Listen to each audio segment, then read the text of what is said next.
Hey beauties, welcome back to my channel. Today I'm going to show you guys a full face affordable makeup look. I thought this would be a good time to feature the new Milani Soft and Sultry Palette.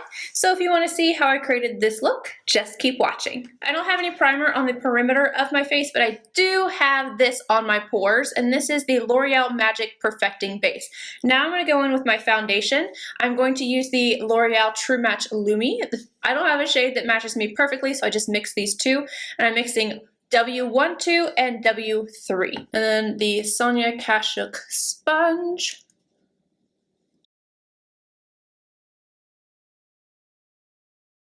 And now for concealer, I'm going in with the Wet n Wild Photo Focus, and I'm using the shade Light Medium Beige.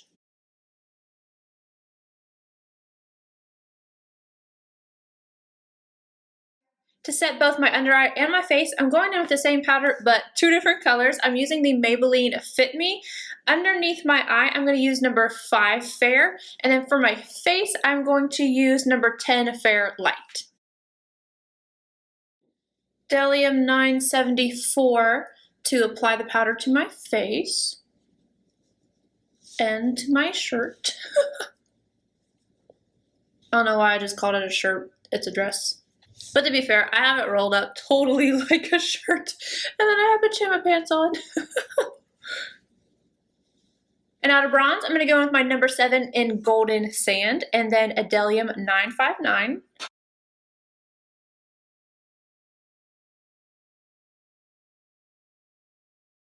And now for blush, I'm going in with the Flower Beauty in Peach Primrose, and this Milani blush brush.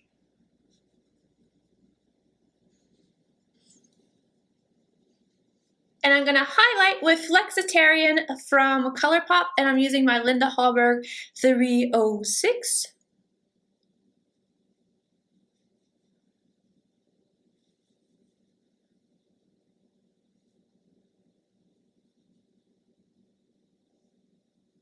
Now, as I already mentioned, I had already done this video once, and my Wet n Wild Reserve Your Cabana, when I dipped into it, it broke.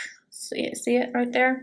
So I'm going to have to be really careful, but this obviously is too light for a bronzer, but I'm going to use it for a buffing powder because somebody in the comment section told me about this, and it actually does work pretty nicely. I'm going to use my Sonia Kashuk large powder brush and just buff with this.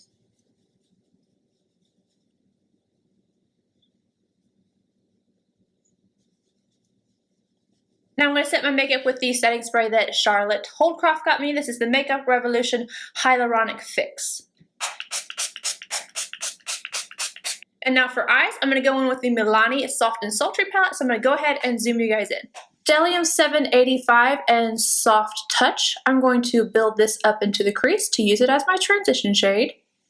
Same brush and Smoking Hot. I'm going to use this on the outer V and then work it into the crease just for a little bit of added definition.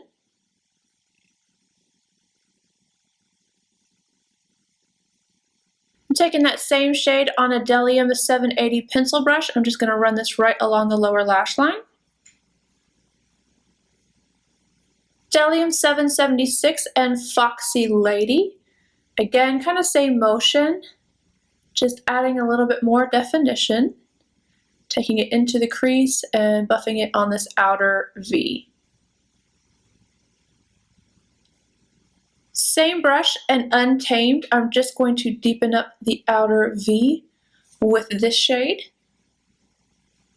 Kind of tapping motions. I'm going to go back and forth.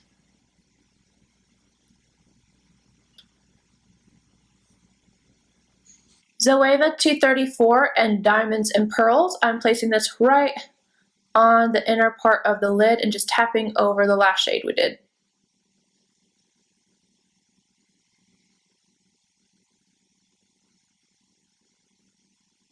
In the buff, on a Delium 773, I'm going to do my brow arch and inner corner. Delium 763 and Naughty Night. I'm going to press this right at my lash line, and then I'm going to go add on some false lashes. All right, you guys, to finish off the look, I added on a pair of Kiss Ritzy lashes, and then I put a little bit of black liner only in the top inner rim, and this is the L'Oreal Infallible Matte Matic in Ultra Black. And for the lips, I lined them and kind of filled them in with the Rimmel number 49 Thousand Kisses Lasting Liner. The lipstick I am going to use is from Covergirl, and this is the Champagne number 235. All right, you guys, this is the finished look. I hope you guys enjoyed this. I do want to go ahead and quickly mention just a few little thoughts on the Soft and Sultry palette. I love the color scheme in here. It's definitely a more cool toned palette. I do think that the Bold Obsessions palette is just a little bit better quality. I still like the one that I used today, but I just feel like I got a little bit more fallout and a slightly less pigmentation. Like even this top shade right here that I use on my lid, I really had to pack that one on. I'm sure we could combat that with just using it wet, but I wanted to let you guys know so that you knew in case you were wondering about it. I just think that the Bold Obsessions is just a little bit better than this one, but definitely still usable, still like the look I got out of it, but I had to let you guys know. I hope you guys enjoyed this video. If you did, give it a thumbs up, subscribe if you're not already, and I'll see you guys in my next video. Bye, guys.